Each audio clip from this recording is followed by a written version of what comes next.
Hey everyone. So, most of us probably think of colonialism as something that's over, right? A closed chapter in the history books.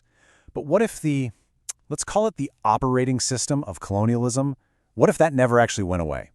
What if it's still running in the background, shaping everything from your smartphone to how we're fighting climate change? Let's get into it. So let me just ask you that straight up. Is colonialism really a thing of the past?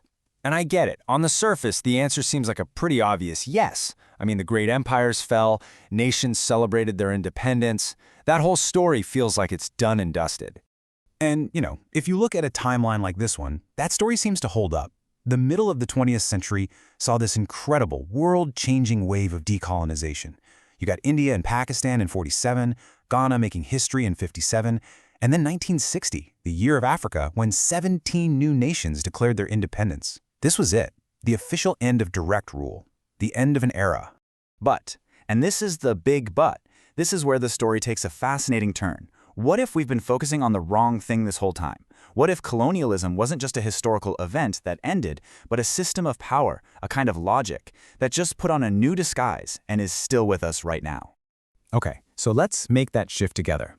We're going to move past thinking of colonialism as just something that happened and start seeing it as an underlying system that continues to shape our world. And to do that, we first have to get our definition straight. So let's start with the one we all learned in school. This is colonialism, the event. One country taking over another, usually to grab resources. We think of flags, armies, foreign governors. But the key thing here is that it's finite. It has a clear start date and a clear end date. Now, let's bring in a new term, coloniality. Think of it as the invisible software that colonialism left behind on the world's hard drive. It's the set of rules, the hierarchies, and just the basic assumptions about who has power, whose knowledge matters, and whose culture is the default, all of which stuck around long after the governors went home. So what's powering this invisible system? Well, some thinkers call it a colonial consciousness. It's this deeply rooted, internalized belief that the colonizers' way of doing things, their science, their art, their whole way of life is the universal gold standard. And this isn't just an attitude. It becomes the very lens through which the rest of the world is seen, described, and judged. And if you think this is some subtle modern interpretation, just take a look at this. This is a quote from the Governor General of India back in 1810.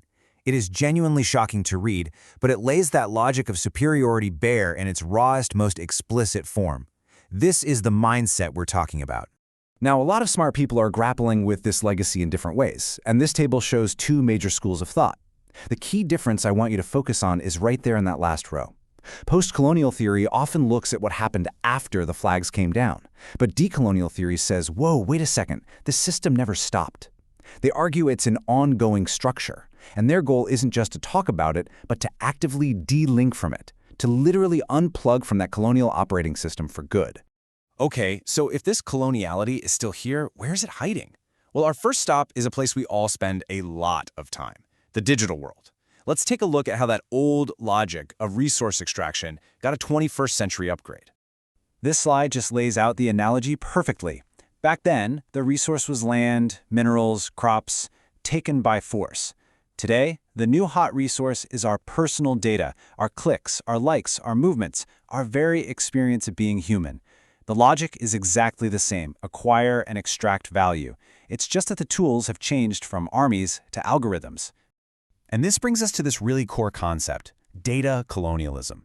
It's the idea that our lives, everything we do, on and offline, are being systematically turned into a raw material. Every search, every post, every single like becomes a resource to be processed for profit, and we usually click agree without fully understanding the terms of that deal.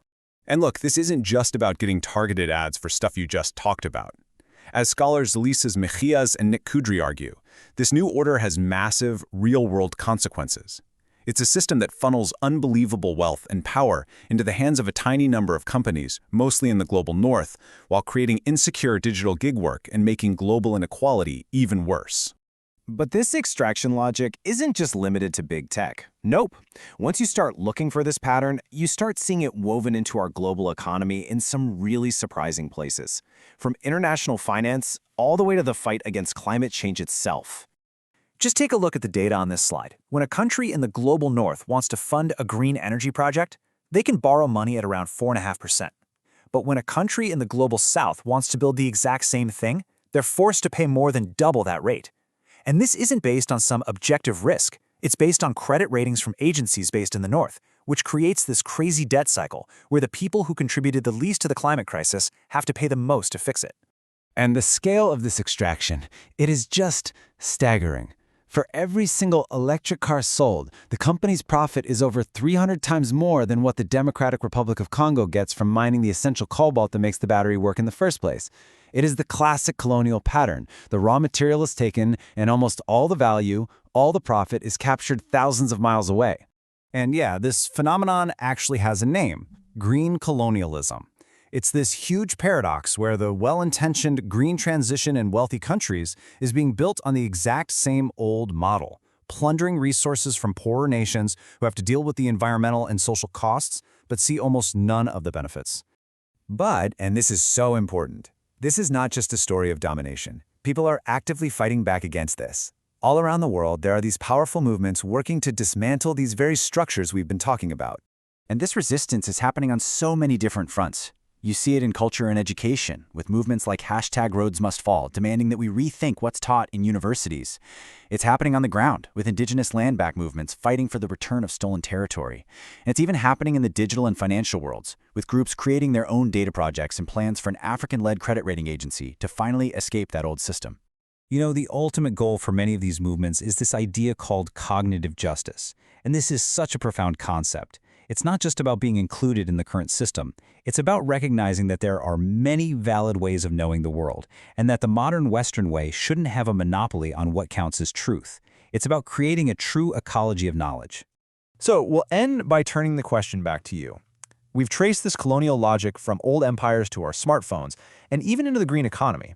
So now that you have this new lens, this idea of coloniality, where do you see its patterns hiding in plain sight in your world?